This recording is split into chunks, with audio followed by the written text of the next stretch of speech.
మాతృదూతాభ్యో నమ, పితృదూతాభ్యో నమ, ఉమామహేశ్వరాభ్యో నమో నమ.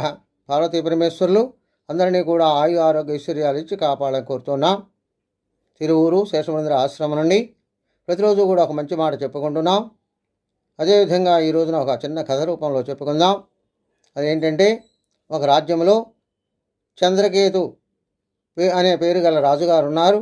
ఆ రాజుగారు వారానికి ఒకసారి తన పట్టణంలో తిరుగుతూ సమాచారాలన్నీ తెలుసుకుంటూ ఆ ప్రజల యొక్క యోగక్షేమాలు తెలుసుకుంటూ ఉన్నాడట.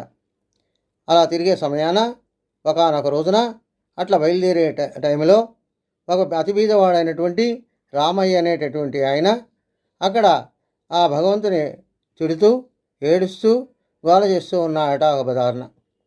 అప్పుడు ఆ రాజుగారు అదే బదారణ వస్తూ ఆయన ఎందుకు ఏడుస్తున్నాడో అని తెలుసుకొని రమ్మని ఒక భటుడిని పంపగా ఆ భటుడు వచ్చి మాకేమీ చెప్పటం లేదు, ఊరు నేడుస్తున్నాడని చెప్పాడు.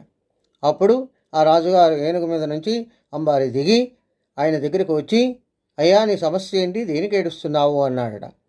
ఎందుకు భగవంతుడిని తిడుతున్నావు అని అనగా, అయ్యా భగవంతుడిలో తారతమ్యాలు చూపబట్టే కదా మేము ఇలా ఉన్నాము, మీరు భోగభాగ్యాలతో తిరుగుతున్నారు, మేము అతి బీదవాడినై ఇలా అవస్థలు పడుతున్నాము అని చెప్పాడట.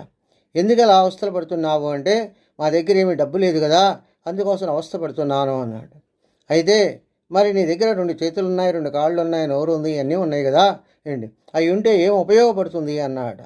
అట్లయితే నీకు ఉపయోగం లేదు కాబట్టి 2 చేతుల్లో ఒక చెయ్యి నాకు ఇవ్వు, నేను 10 లక్షల రూపాయలు ఇస్తాను అన్నాడు. అదేంటి చెయ్యిపోతే నేనెట్లా ఇదవుతాను, నేను ఇవ్వను అన్నాడు. పోనీ ఒక 50 లక్షలు ఇస్తా, కాలు ఇస్తావా అన్నాడు. అవే కాలు పోతే నేను కుంటివాడిని అవుతా కదా, నేను ఇవ్వను అన్నాడు. పోనీ నీ నోట్లో 4 ఇస్తే నేను ఒక 100 లక్షల రూపాయలు ఇస్తాను అన్నాడు. అదేమిటి నోరిస్తే నేను నోట్లో ఎట్లా మాట్లాడగలుగుతాను, కాబట్టి నేను ఇవ్వను అనడం. ఇంత 10 లక్షలు, 50 లక్షలు, 100 లక్షల రూపాయలు చేసేటటువంటి ఆ భగవంతుడు ఇచ్చిన అవయవాలు నీ దగ్గర ఉండగా వాటితో నువ్వు పని చేసుకొని సోమరితనాన్ని వదిలిపెట్టి నువ్వు పని చేసుకొని కనుక జీవించినట్లయితే నీకు ఇలాంటి ఇబ్బంది ఉండదు కదా. ఆ భగవంతుడు నీకు ఇంత ఖరీదు కలిగినటువంటి అవయవాలు ఇచ్చింది అందుకే కదా. కాబట్టి నువ్వు కృషి చేసి పని చేసుకొని నీ యొక్క ఆనందాన్ని అనుభవించాలి, కానీ ఇలా నువ్వు భగవంతుని తిరిగితే ఎట్లా అని సర్ది చెప్పాడు. అప్పుడు రాజుగారికి నమస్కరించి అప్పటి నుంచి తన తప్పు తను తెలుసుకొని తను పని చేసుకుంటూ సుఖంగా జీవించాడట. స్వస్తి సర్వే జనా సుఖినో భవంతు. ఓం శాంతి శాంతి శాంతి.